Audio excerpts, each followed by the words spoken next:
One of the best ways to explore the Pantanal wetlands is on horseback, especially during the wet season, when much of the landscape is covered in several feet of water.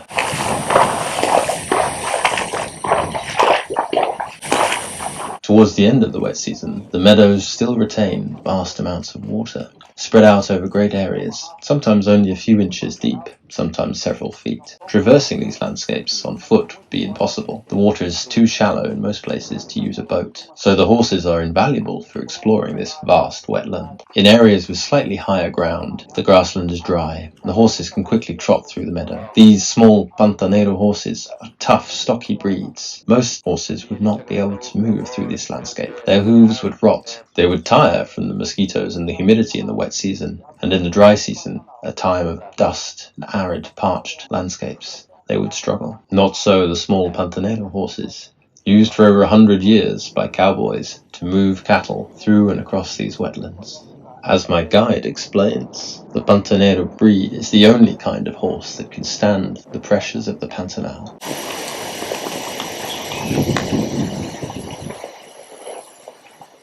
Here and there in depressions and ditches, larger bodies of water remain. Species such as the golden wolffish, Hopleurophinus unitenatus, are found in these shrinking ponds, trying to wait out the dry season to come.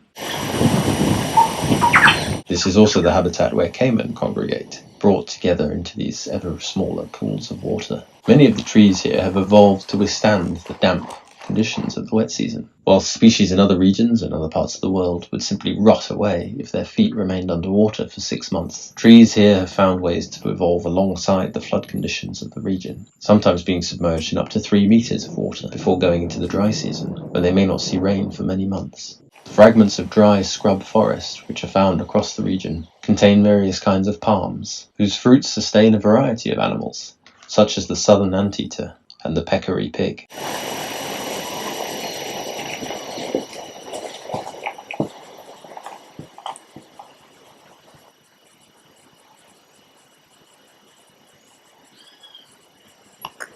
Macaws, raucous and argumentative, are often found in these forest groves, feeding on the fruits and nuts within the trees. One of the rarest species of macaw in the world, the famous hyacinth macaw, is found here. It is often easier to hear them than to see them, despite their bright, vivid plumage. This is in part because they like to reside in hollows within the trees, where a pair, often bonding for life, will construct a nest.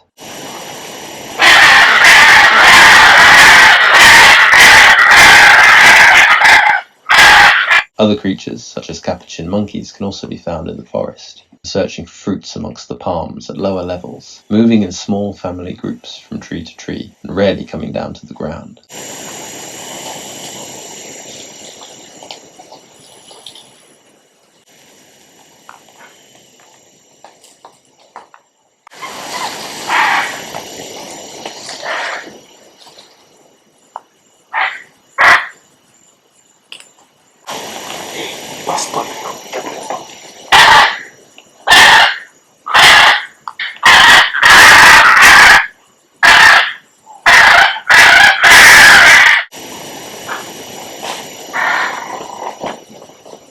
Moving out of the forest and back into the water meadows brings the heat of the tropical sun and the presence of mosquitoes in vast, angry swarms, which pester the horses and the rider, indifferent to our discomfort. The meadows, sometimes with only a few centimetres of water, are covered in water lilies and other semi-aquatic and aquatic plants. In the dry season, these plants disappear. The leaves burn away, but the rhizomes and the roots and the seeds remain in the soil, which has been fertilized by the floods, waiting for the rains to return the following year and see a new eruption of lush aquatic plant growth.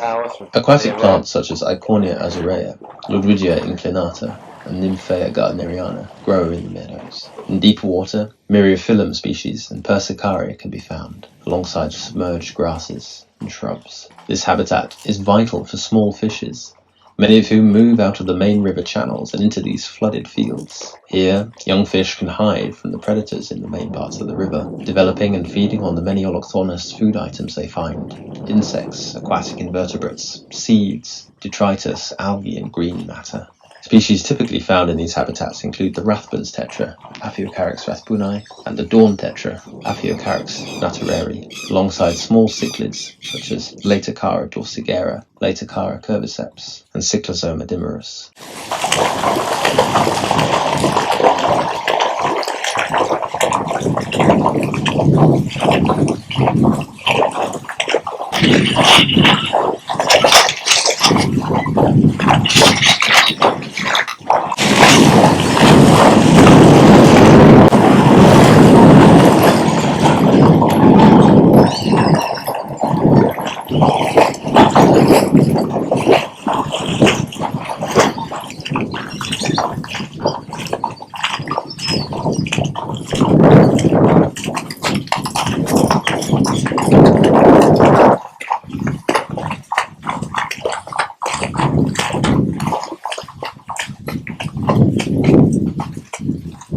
In these standing pools along the margins, you will find species of Echinodorus, such as Echinodorus glaucus, known locally as Chapelle du Courreau, the leather hat plant. Another typical Pantanal plant is Pontederia, sometimes used as an ornamental plant in ponds in Europe and America.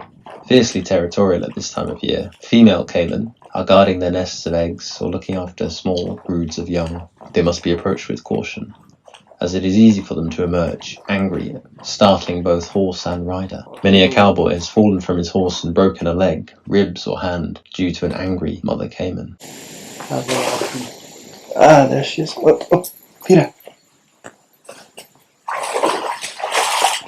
Ooh.